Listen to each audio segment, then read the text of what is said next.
ಮುಡಾ ಕೇಸ್ನಲ್ಲಿ ಸಿಎಂ ವಿರುದ್ಧ ತನಿಖೆ ಶುರುವಾಗಿರುವ ಬೆನ್ನಲ್ಲೇ ಗೃಹ ಸಚಿವ ಡಾಕ್ಟರ್ ಜಿ ಪರಮೇಶ್ವರ್ ನಿವಾಸಕ್ಕೆ ಡಿಸಿಎಂ ಡಿಕೆ ಭೇಟಿ ನೀಡಿರುವುದು ಕುತೂಹಲ ಮೂಡಿಸಿದೆ. ಎತ್ತಿನಹೊಳೆ ಯೋಜನೆ ವಿಚಾರವಾಗಿ ಚರ್ಚಿಸಿದ್ದಾರೆ ಎನ್ನಲಾಗಿದೆ.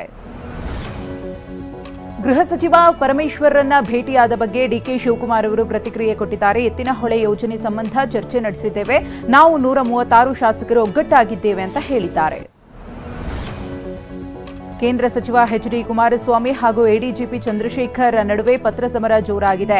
ಎಚ್ಡಿಕೆಯನ್ನ ಹಂದಿಗೆ ಹೋಲಿಸಿದ್ದ ಎಡಿಜಿಪಿ ವಿರುದ್ಧ ಜೆಡಿಎಸ್ ಮುಖ್ಯ ಕಾರ್ಯದರ್ಶಿ ದೂರು ನೀಡಲಿದ್ದಾರೆ. ಕುಮಾರಸ್ವಾಮಿ ವಿರುದ್ಧ ಎಡಿಜಿಪಿ ಚಂದ್ರಶೇಖರ್ ಟೀಕೆ ವಿಚಾರಕ್ಕೆ ಸಂಬಂಧಿಸಿದಂತೆ ಬಿಜೆಪಿ ಕುಮಾರಸ್ವಾಮಿಯವರ ಬೆಂಬಲಕ್ಕೆ ನಿಂತಿದೆ. ಎಡಿಜಿಪಿ ಚಂದ್ರಶೇಖರ್ ಕಳಂಕಿತ ಅಧಿಕಾರಿಯಾಗಿದ್ದು ಲೋಕಾಯುಕ್ತವೇ ಪಾರದರ್ಶಕವಾಗಿಲ್ಲ ಎಂದಿದ್ದಾರೆ. ಲೋಕಾಯುಕ್ತ ತನಿಖೆ ಪಾರದರ್ಶಕವಾಗಿ ನಡೆಯುವ ನಂಬಿಕೆ ಇಲ್ಲ ಎಂದಿರುವ ರಾಜ್ಯ ಬಿಜೆಪಿ ಸಿಎಂ ವಿರುದ್ಧ ಪ್ರಕರಣದ ತನಿಖೆ ಸಿಬಿಐ ನಡೆಸಬೇಕು ಅಂತ ಒತ್ತಾಯಿಸಿದೆ. ಈ ಕುರಿತು ಹೋರಾಟಕ್ಕೂ ಬಿಜೆಪಿ ಮುಂದಾಗಿದೆ. ಮುಡಾ ಪ್ರಕರಣ ಸಿಎಂ ಸಿದ್ದರಾಮಯ್ಯನವರ ಕೊರಳಿಗೆ ಸುತ್ತಕೊಂಡಿದ್ದು, ಈ ಬಗ್ಗೆ ಬಿಜೆಪಿ ರಾಜ್ಯಾಧ್ಯಕ್ಷ ಬಿವೈ ವಿಜಯೇಂದ್ರ ಪ್ರತಿಕ್ರಿಯಿಸಿದ್ದು, ಸಿಎಂಗೆ ಕುತ್ತು ಬರುತ್ತೆ ಅಂತ ಸ್ಪಷ್ಟವಾಗಿ ನನಗೆ ಅವತ್ತೇ ಗೊತ್ತಿತ್ತು ಎಂದಿದ್ದಾರೆ. ಸಿಎಂ ರಾಜೀನಾಮೆ ಕೊಡ್ತಾರೆ ಎಂದಿದ್ದಾರೆ.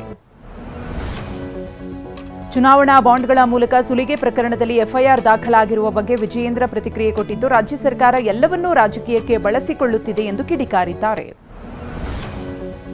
ತನ್ನ ವಿರುದ್ಧ ಯತ್ನಾಳ್ ಸೇರಿದಂತೆ ಕೆಲ ಬಿಜೆಪಿ ನಾಯಕರು ಪ್ರತ್ಯೇಕ ಸಭೆ ನಡೆಸಿದ ಬಗ್ಗೆ ಮಾತನಾಡಿದ ವಿಜಯೇಂದ್ರ, ಇಂತಹ ಸಭೆ ನಮಗೆ ಹೊಸತೇನಲ್ಲ, ಈ ಸವಾಲನ್ನ ಯಶಸ್ವಿಯಾಗಿ ಎದುರಿಸುತ್ತೇನೆ ಎಂದರು. ಇಂದು ಜಾಮೀನು ಅರ್ಜಿ ವಿಚಾರಣೆಯ ಹಿನ್ನೆಲೆಯಲ್ಲಿ ಬಳ್ಳಾರಿ ಸೆಂಟ್ರಲ್ ಜೈಲಿನಲ್ಲಿರುವ ಕೊಲೆ ಆರೋಪಿ ದರ್ಶನ್ಗೆ ಟೆನ್ಷನ್ ಹೆಚ್ಚಾಗಿದೆ. ವಾದ ಪ್ರತಿವಾದ ಮುಗಿದ್ರೆ ಜಾಮೀನು ಸಿಗುತ್ತೆ ಅನ್ನೋ ವಿಶ್ವಾಸದಲ್ಲಿರುವ ದರ್ಶನ್ಗೆ ಇವತ್ತು ಗುಡ್ ನ್ಯೂಸ್ ಸಿಗುತ್ತಾ ಕಾದ್ ನೋಡಬೇಕಿದೆ. ವಿಶ್ವವಿಖ್ಯಾತ ಮೈಸೂರು ದಸರಾ ಮಹೋತ್ಸವಕ್ಕೆ ಸಂಬಂಧಪಟ್ಟಂತೆ ಸಚಿವ ಎಚ್ಸಿ ಮಹದೇವಪ್ಪ ದಸರಾ ಉಪಸಮಿತಿ ಪೋಸ್ಟರ್ ಬಿಡುಗಡೆ ಮಾಡಿದ್ದಾರೆ. ಈ ವೇಳೆ ಜಿಲ್ಲಾಧಿಕಾರಿ, ಪೊಲೀಸ್ ಕಮಿಷನರ್ ಉಪಸ್ಥಿತರಿದ್ದರು. ವಿಜಯಪುರ ನಗರದ ನವಭಾಗ ಪ್ರದೇಶದಲ್ಲಿ ಅಕ್ರಮವಾಗಿ ನಿರ್ಮಾಣ ಮಾಡಿದ್ದ ಅಂಗಡಿಗಳ ತೆರವು ಕಾರ್ಯಾಚರಣೆ ನಡೆಸಲಾಗಿದೆ. ಮಾಸ್ಟರ್ ಪ್ಲಾನ್ ಹಿನ್ನೆಲೆ ಅತಿಕ್ರಮಣ ಅಂಗಡಿಗಳ ತೆರವು ಮಾಡಲಾಗಿದೆ. ಕೋಲಾರದ ಬಂಗಾರಪೇಟೆ ತಾಲೂಕಿನ ಬೂದಿಕೋಟೆ ಗ್ರಾಮದಲ್ಲಿ ಮಳೆಗಾಗಿ ವಿಶೇಷ ಪೂಜೆ ನಡೆಸಿದ್ದಾರೆ. ಬಾರೋ ಬಾರೋ ಮಳೆರಾಯ, ಬಾಳೆ ತೋಟಕ್ಕೆ ನೀರಿಲ್ಲ ಎಂದು ಹಾಡುತ್ತಾ ಪ್ರಾರ್ಥನೆ ಮಾಡಲಾಗಿದೆ. ರಾಯಚೂರಿನ ಎಲೆಬೆಚ್ಚಾಲೆ ಗ್ರಾಮ ಪಂಚಾಯಿತಿ ಕಚೇರಿಯಲ್ಲಿ ರಾಷ್ಟ್ರ ಧ್ವಜಕ್ಕೆ ಅವಮಾನ ಮಾಡಲಾಗಿದೆ. ಪಂಚಾಯತ್ ಸಿಬ್ಬಂದಿ ರಾಷ್ಟ್ರ ಧ್ವಜವನ್ನ ಕಸದ ಗಾಡಿಯಲ್ಲಿಟ್ಟು ಹೋಗಿ ಅವಮಾನ ಮಾಡಲಾಗಿದೆ.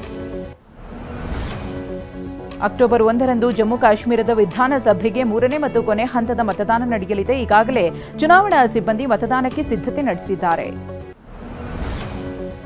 ಬಾಲಿವುಡ್ ನಟ ಮಿಥುನ್ ಚಕ್ರವರ್ತಿಗೆ ದಾದಾ ಸಾಹೇಬ್ ಫಾಲ್ಕೆ ಪ್ರಶಸ್ತಿ ಲಭಿಸಿದೆ. ಕೇಂದ್ರ ಸಚಿವ ಅಶ್ವಿನಿ ವೈಷ್ಣವ್ ಎಕ್ಸ್ನಲ್ಲಿ ಈ ಬಗ್ಗೆ ಮಾಹಿತಿ ಹಂಚಿಕೊಂಡಿದ್ದಾರೆ.